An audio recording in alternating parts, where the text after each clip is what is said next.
Do you not think Rob said everyone can dream? Do you not think? Yeah, Rob still thinks he's champion. So, do you not think there's a chance? Do you think that he's going to see out this 4-year contract? Like, I see him doing 2 years, 3 years, and then not being at his prime and coming back. Yeah, but his life's over there. I think that's the thing with this. His life is over there, you know. And by the time he's made enough money that contract, even in 3 years' time, I just think what is great about it is that there's a real identity for him and that club together. It's like a joint entity, and what we do all love as fans is to have that, and you don't, and it's so infrequent that you get that nowadays in sport. We all have a few, but it's less and less the case in sport. So, particularly in well-paid sports like the NRL is compared to the Super League. Yeah. So good luck to him though for the rest of his career. Yeah. And finally, League One club Workington Town have been burgled. The Cumbrian club took to Twitter to confirm a break-in at their club the day after one of their biggest gates of the season against York. The break-in has seen extensive damage caused to the club shop and offices. Posting on Twitter, the club said, "We have directors and volunteers who put in time and effort, often beyond the call of duty, to keep rugby league alive in West Cumbria. So just a message to the individuals who did this. It's a massive inconvenience and a shock, but we're currently tidying up." The club is still assessing the damage caused. However, head coach Liam Price is refusing to let the damage ruin his side's run-in. He says, "Nothing worse than thieves. We will stay strong and not let this diminish the positivity that has taken a long time to build around the club. Disgusting how low some people will go." Some of the clubs got broken into this season, didn't they? I remember earlier on there was some of the local leagues. Yeah, and obviously there was a bit of a high-profile game before this. I just don't understand. Well, I don't understand how anyone would want to engage in criminal activity in the first place. But to do this to something that's clearly, they can't have come from too far out the area. You wouldn't have suspected to go all the way up there to do a little smash and grab on some small club offices that didn't look particularly well kitted out in the first place. Yeah, it's a shame. But you know what? At least the club aren't just going and just giving like other clubs and begging for money. They're taking it and they're working with it. So I hope they catch who did it. I hope they get the money back. And well done for getting that. Well done for actually marketing a game against York and pushing it and actually getting your best gate of the season. Yeah. This late in the season. Yeah, well done to Workington, and hopefully they can sort out the damage that was left very quickly and swiftly. And that is news from around the world of rugby league, Dom. So we're now going to move on to the Super 8 match reviews. Yep.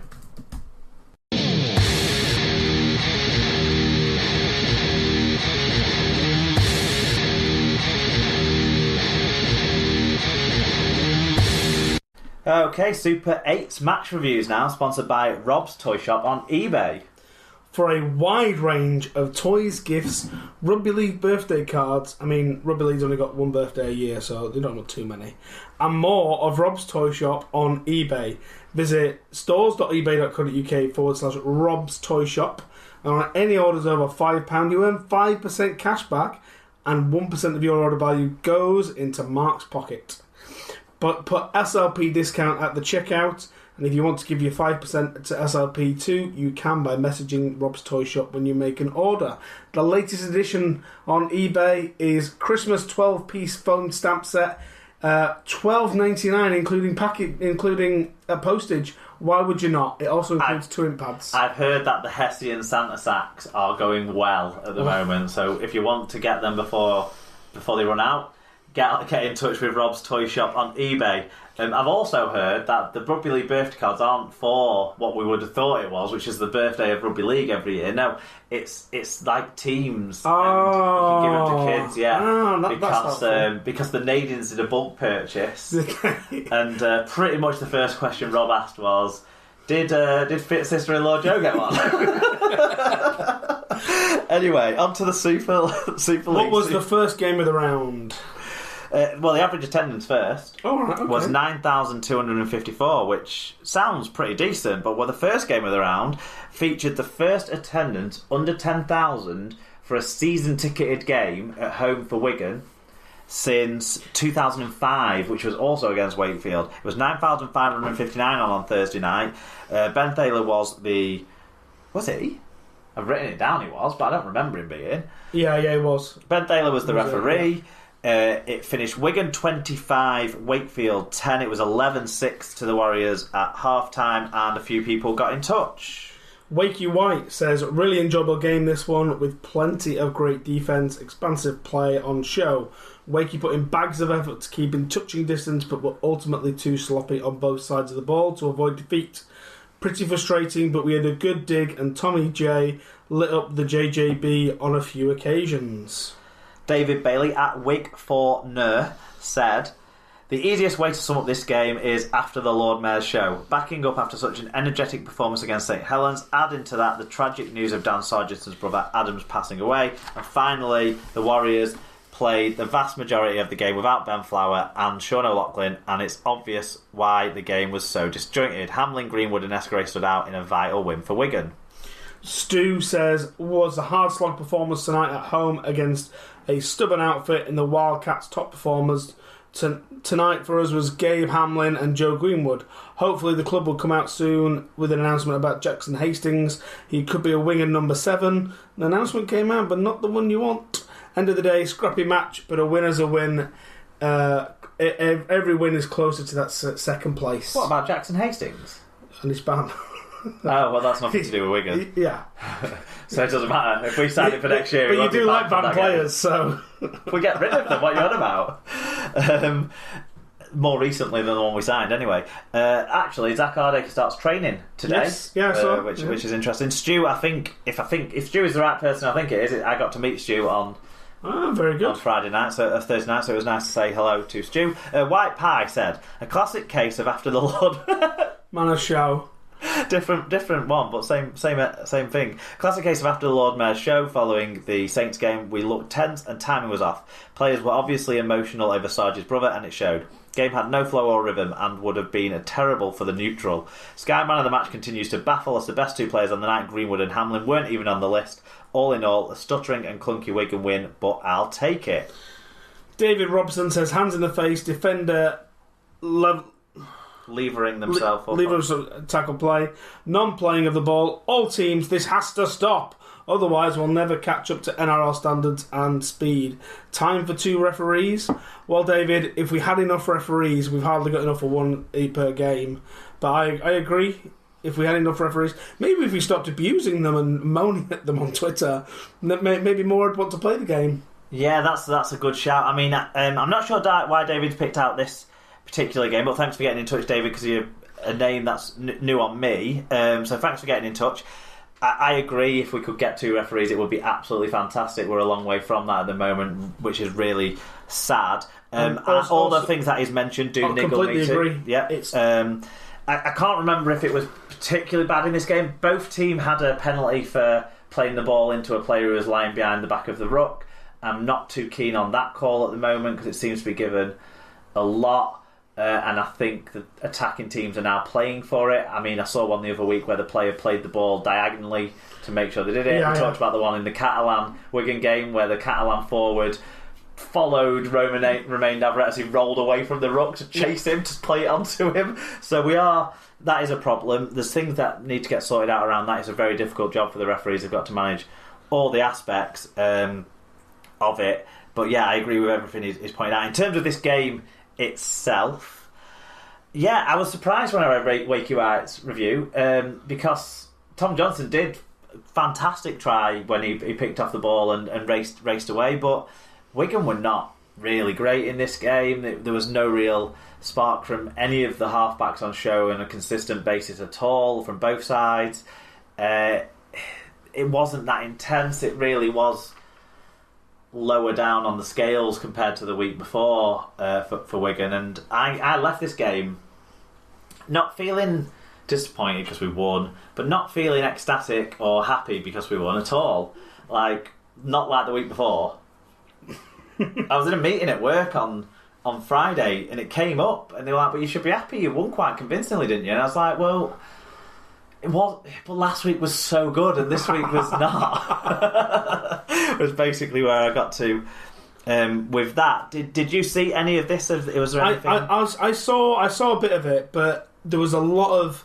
I agree with David. There was a lot of the play the ball, flailing around, almost acrobatics. I remember one player getting up onto his feet and almost doing a handstand. At that point, I went, I'm just not interested in this. Yeah. I'm getting sick of games like this where people are falling over, and Scarlett wanted to do Baby Shark for half an hour, so that was a bit more interesting.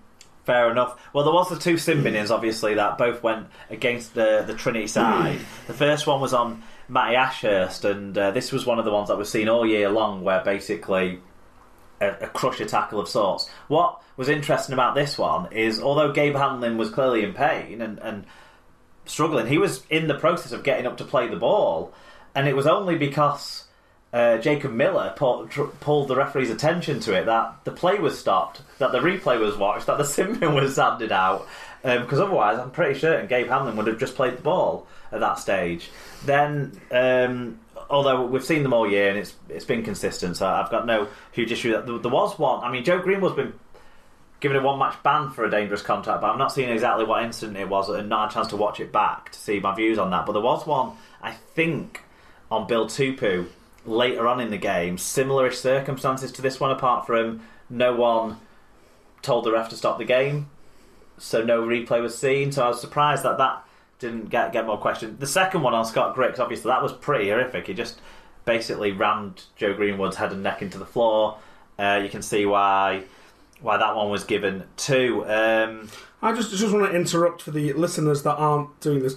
I've been listening to this show for a number of years, and I can never believe that Mark can remember all these stats. And I listen going, how the fuck does he do that?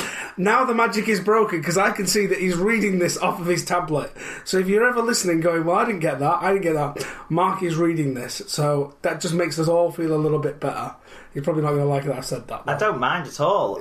What I would say from a Wigan perspective is some of our best performers this year, John Bateman and Tom Davies, possibly had their worst games of the year. And I've been talking the last couple of weeks about so many Wigan players starting to have their best games of the year, and this wasn't that.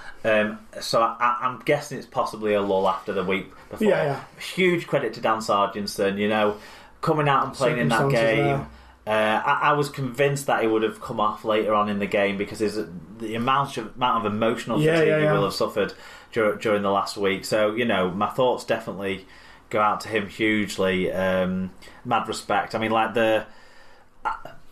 I couldn't work after I'd been through something similar for a few weeks, and even then it was like pick the jobs that keep your head down and no one's going to talk to you kind of jobs. And this guy goes and gets out there in front of 9,000 people. 9,500 people, huge credit to him. Amazing. So, do you want to go through the stats?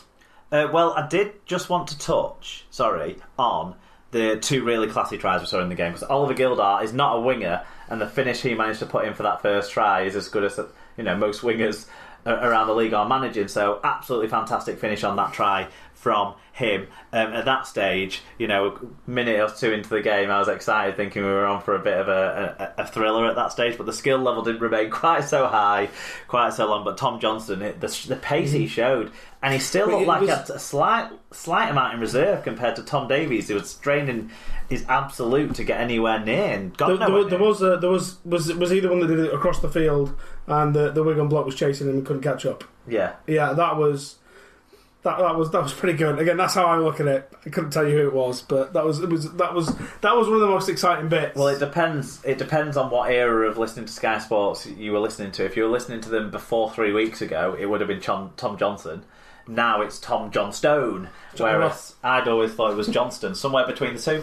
Yeah, they've had a memo. We'll see anyway. But yeah, the man of the match, though, I agree.